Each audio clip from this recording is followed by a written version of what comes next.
निखोज नाबालिकार जंगलरू मिला कंकाल अपहरण पर हत्या सन्देह गसमाहा जंगलरू आज एक गलित नर कंकाल उद्धार होईछि। पारिपार्श्विक स्थिति यह एक युवतीर कंकाल होइतिबा अनुमान करा बेले भंजनगर थाना रुजु होइतिबा एक अपहरण मामला सह संपृक्त थिबा नै पुलिस से दिगरे तदंत प्रक्रिया को आरंभ करिछि। आज एने भंजनगर एसडीपीओ सुजित कुमार नायक, थाना अधिकारी जीवनानंद जेना, गैलेरी फांडी अधिकारी मधुबाबू नेतृत्व में पुलिस टीम सदल बळे जंगल पहाड़ घेरा नर कंकाल ठाब स्थान में पहुंचीथिला। एक गछरे कपड़ा सह चुटी लगी झुलुथिबा बेले तले शरीर विभिन्न हाड़ और कंकाल पड़िथिबा देखिबाकु पाइथिले। उक्त स्थानटी चकापद थाना इलाकार होइथिबारु पुलिस संपृक्त थाना अधिकारी को सूचना देबा सह सेही थाना रे पुलिस पहुंची केस नंबर 4/25 रे एक अपमृत्यु मामला रुजु करी मृतदेह जबत करी ब्रह्मपुर एफएमटी को पठाइथिबा जणा पड़िछि। सूचना अनुसार भंजनगर थाना इलाका भालुगुड़ा ग्राम रे जणे नाबालिका युवती को एक मास पूर्व केही अपहरण करनेथिबा संपर्कित तांका बापा भंजनगर थाना रे लिखित अभियोग करथिले। एहा परे पुलिस केस नंबर 737/25 रे एक अपहरण मामला रुजु करथिबा थाना अधिकारी श्री जेना सूचना दैछंती।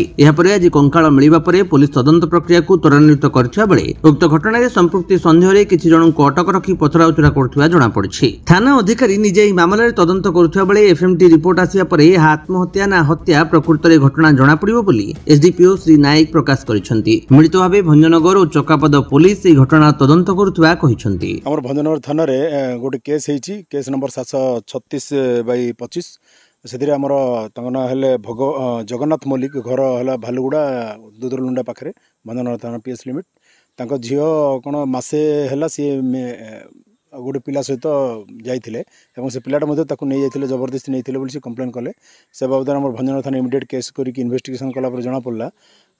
एवं जो आखपाख गाँव लोकों सहायता जाना पाइले कि जो आम गसमा जंगल पाखे अच्छी कंधमाल एरिया चकापद थाना एरिया जाऊँगी गोटे स्केलेटन पड़ी पाखे लुगापटा किसी मिली संगे संगे पुलिस आसी देखला बेलू गोटे झुलंत अवस्था गोटे पुराणा होगी अबाउट डिकम्पोज हो जाइए ओनली स्केलेटन जहाँ पड़ी सेटा संगे संगे आम चकापद थाना को इंटिमेशन देलु जेहेतु यहाँ चकापद थाना एरिया जाऊँगी चकापद थाना स्टाफ पहुँचती इनक्वेस्ट चली आम भंजनगर और चकापद पुलिस मिलित तदंत चालू रही। बर्तमान तो किसी कहीहबनी जेहेतु कि आमर किसी ये ना डेड बॉडी ऑलरेडी डिकम्पोज खाली स्केलेटन अच्छी तार स्कल भी मिली तार जो लिगेचरटा झुलंता अवस्था अच्छी से बर्तमान एफएमटी पठाब आम पोस्टमार्टम फाइनाल रिपोर्ट सेपट आसला पर ही क्लीयर कट जना पड़े आत्महत्या ना हत्या जना पड़ निश्चय निश्चय सागे सागे भंजनगर निजे आईआईसी केस तदंत नहीं स्पीड अप चली इन्वेस्टिगेशन यथाशीघ्र तार सत्यता जना पड़। आज्ञा बयस 15 वर्ष हो बुली बुली आसला ये देखिली जे मृत्युदेह देखिली तेणुक मुझे भल कि ये मुह नाला खाली हाड़ जुड़े थिला। सी आपनकर कौन हम सी कुआ जाइथिला कौन पूरा झील मसे है पड़ी आइला मु बाहरी थी मु 3 दिन पर आइला पर मु खबर जो जानली मो बंधु बाटू सब बुल देखिली देखला पर नाई तापर मु शुणिकी निजे आसिक बुलिली ए जगह देखिली जो मु एफआईआर काली देइथिली आज खोजिकी देली फोन कला को पुलिस थाना सब आसिले। आपण एमती लोक पचार पचर करके मुझे निजे कही ना मत झी झी ता मन इच्छा मुझे बाहर थी मस है 3 दिन घर को आइली शुणिल कौन का साथी आसी से लालव बोलिक कंदियार लालव लालव मलिक कंदियार पुओ सी आनी बोली मो झीआरी कहला कहला बोले हाँ अच्छी तो झील आला पर यहाँ इमती मृत्युदेह किए हेले मत जन ना आणिकी मारिदे आका बर्तमान तांगे जो लुचिले मारिदे आका